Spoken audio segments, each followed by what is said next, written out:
Tiredness, lethargy এলে অনেক সময় আমরা দেখি যে তার ডায়েটে হয়তো একটু প্রোটিনের ঘাটতি আছে। ডায়েট করতে করতে অনেকেই খুব লেথার্জিক, টায়ার্ড এরকম মনে করেন। ভুলভাল খাবার খেয়ে ক্যালোরিটা যেন মিট আপ না হয়।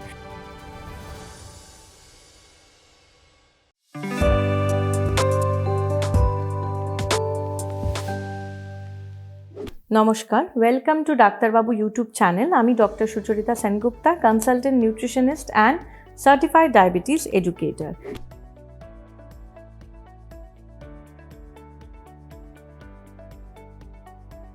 আজকে আমি যে বিষয়টি নিয়ে কথা বলবো সেটি হচ্ছে ডায়েট করতে করতে অনেকেই খুব লেথার্জিক, টায়ার্ড এরকম মনে করেন।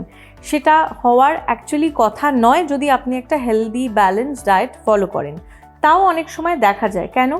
যারা এক্সট্রিম ওবিস পেশেন্টস থাকে, যেরকম ধরুন 120-130 কেজি ওজন, ওয়েট লস হতে গেলে ডেফিনেটলি আমাদের ক্যালোরি ডেফিসিট ডায়েট অ্যাডভাইস তাকে দিতে হয়। সেক্ষেত্রে সে যা খেয়ে অভ্যস্ত, যতটা ক্যালোরি খেয়ে অভ্যস্ত, তার থেকে তার গ্র্যাজুয়ালি ওটা তো কম হচ্ছেই, ক্যালোরি ইনটেকটা কম শরীরে যাচ্ছে। সেই জন্য ইনিশিয়াল ফেজটা তার কিন্তু একটা ক্লান্তি আসতে পারে, উইচ ইজ ভেরি নর্মাল। সেটা ঘাটতি কমানোর জন্য তাকে এক্সট্রা খাবার দেওয়ার কোনো মানে নেই। Just wait for few days, তারপরেই সেটা ঠিক হয়ে যায়। এবার আসছি নেক্সট ক্যাটাগরিতে, যারা ধরুন নর্মাল ওভারওয়েট পেশেন্টস, তারাও ডায়েট অ্যাডভাইস কিছু ফলো করতে করতে তাও বলছেন যে না, তাও একটা লেথার্জি, টায়ার্ডনেস আসছে, এক্সারসাইজ করছেন হয়তো একটু রিগারাস। সেক্ষেত্রে কী করে ঘাটতিটাকে ম্যানেজ করবেন? টায়ার্ডনেস, লেথার্জি এলে অনেক সময় আমরা দেখি যে তার ডায়েটে হয়তো একটু প্রোটিনের ঘাটতি আছে। সেক্ষেত্রে আমরা তাকে বলি যে কোনো এক্সারসাইজ কিছু করে এলে তারপরে একটা প্রোটিন কিছু খেতে পারেন, যেরকম 2 বয়েলড এগ হোয়াইট হতে পারে, পনির হতে পারে 30-50 গ্রামস, ছানা হতে পারে, এরকম কিছু একটা প্রোটিনের সোর্সওয়ালা খাবার আপনি খেতে পারেন। তাছাড়া ওভারঅল ডায়েটে দেখতে হবে তার যেন জলটা সাফিসিয়েন্টলি শরীরে যাচ্ছে, যতটা ক্যালোরি যাওয়ার কথা তার শরীরে ততটাই যেন সে যাচ্ছে। ভুলভাল খাবার খেয়ে ক্যালোরিটা যেন মিট আপ না হয়। তাহলে আমি ক্যালোরি ধরুন 2000 ক্যালোরিতে আছি তাই খাচ্ছি, কিন্তু that is made up by various junk food, তাহলে কিন্তু সেটা হবে না। যতটা খাবেন হেলদি ফুড দিয়ে খাবেন।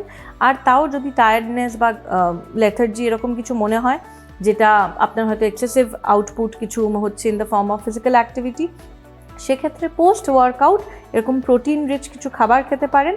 আর pre workout, which is also very essential, pre workout যদি বডিতে খুব ভালো ফুয়েল না থাকে in the form of good fat, তাহলে কিন্তু আপনি পারবেন না ওয়ার্কআউটটা করতে। করার সময়ও ক্লান্তি লাগবে, করার পরেও লাগবে। সুতরাং প্রি ওয়ার্কআউট একটা ফ্যাট জাতীয় খাবার, ছোট একটা বানানা উইথ সাম পিনাট বাটার হতে পারে, এমনি রোস্টেড কিছু নাটস খেয়ে যেতে পারেন। এরকম প্রি ওয়ার্কআউট খেলেন। পোস্ট ওয়ার্কআউট কিছু প্রোটিন রিচ খাবার, যেটা আমি বলেছি, সেরকম খেতে পারেন। আর ওভারঅল ডায়েটে দেখতে হবে যাতে একটা হোলসাম ব্রেকফাস্ট থাকছে, লাঞ্চ থাকছে, ডিনার থাকছে, আর তার সাথে একটু স্যালাড থাকতে পারে, ফ্রুটস থাকতে পারে, দই থাকতে পারে, এগুলো বাই দ্য সাইড থাকলো।